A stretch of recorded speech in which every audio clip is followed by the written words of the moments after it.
Merci au professeur Baudouin et à Diemtrim. J'ai maintenant l'habitude d'opérer chaque année au 15-20.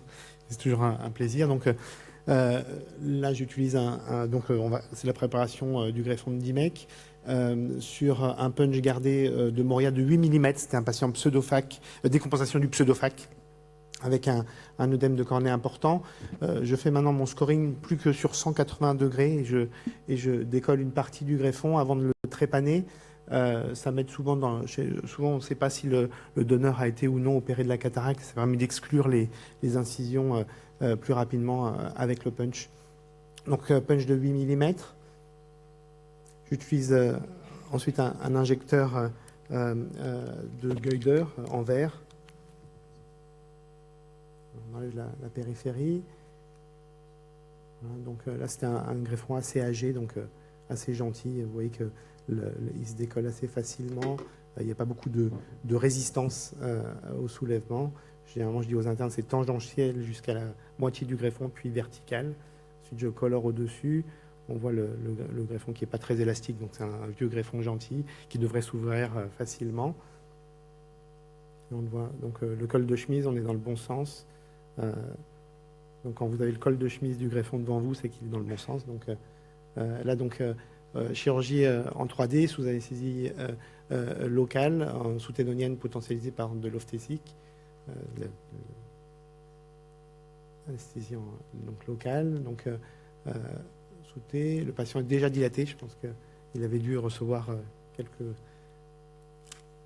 gouttes avant de rentrer au bloc opératoire.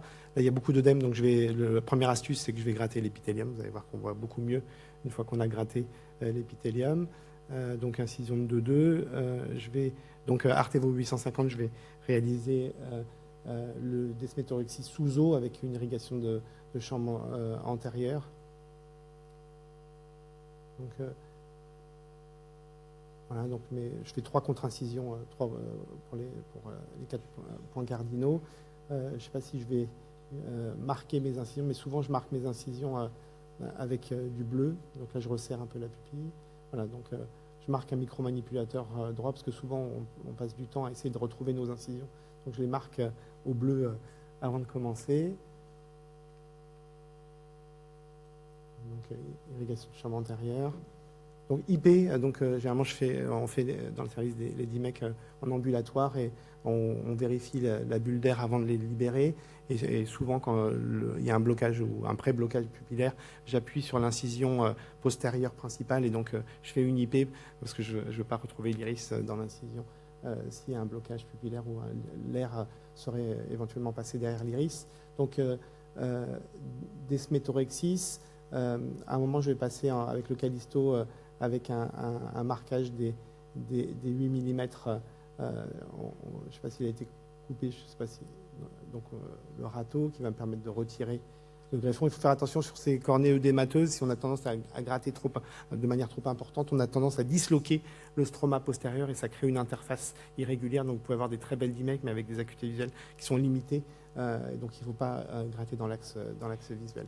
Donc la deuxième astuce, je mets un point et je prépare mon point avant d'injecter le greffon, comme ça il y aura moins de manipulation. Souvent, quand on injecte le greffon et qu'on est en hypotonie, on peut avoir des saignements aériens.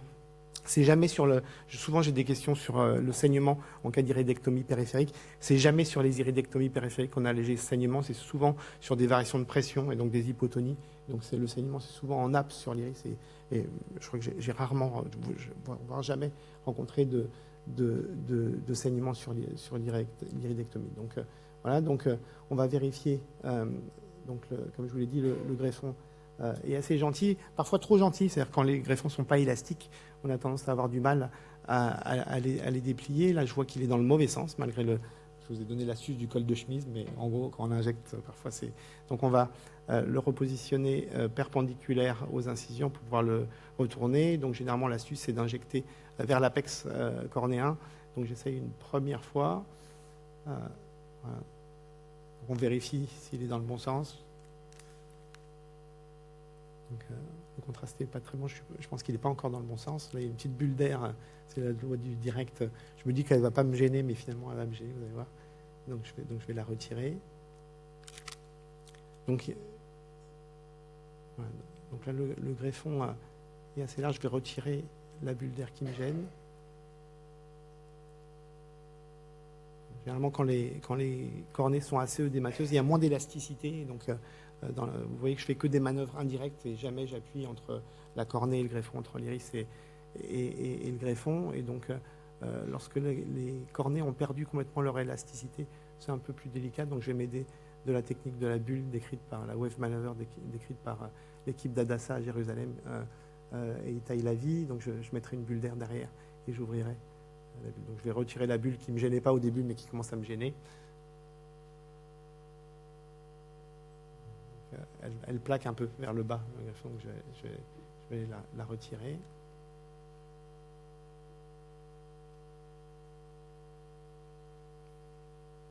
On commence à m'énerver, donc ça y est. Je vais la chercher. Voilà. Donc ensuite, je vais réapprofondir la chambre antérieure. Je vais aller plaquer une bulle d'air derrière. Voilà. Donc je vais diminuer le volume de la bulle d'air en réapprofondissant la chambre antérieure avec du BSS. Et vous allez voir que dès que je vais augmenter la profondeur de chambre, ça va diminuer le volume de la bulle et le greffon, il va s'ouvrir tout seul. Voilà, c'est terminé.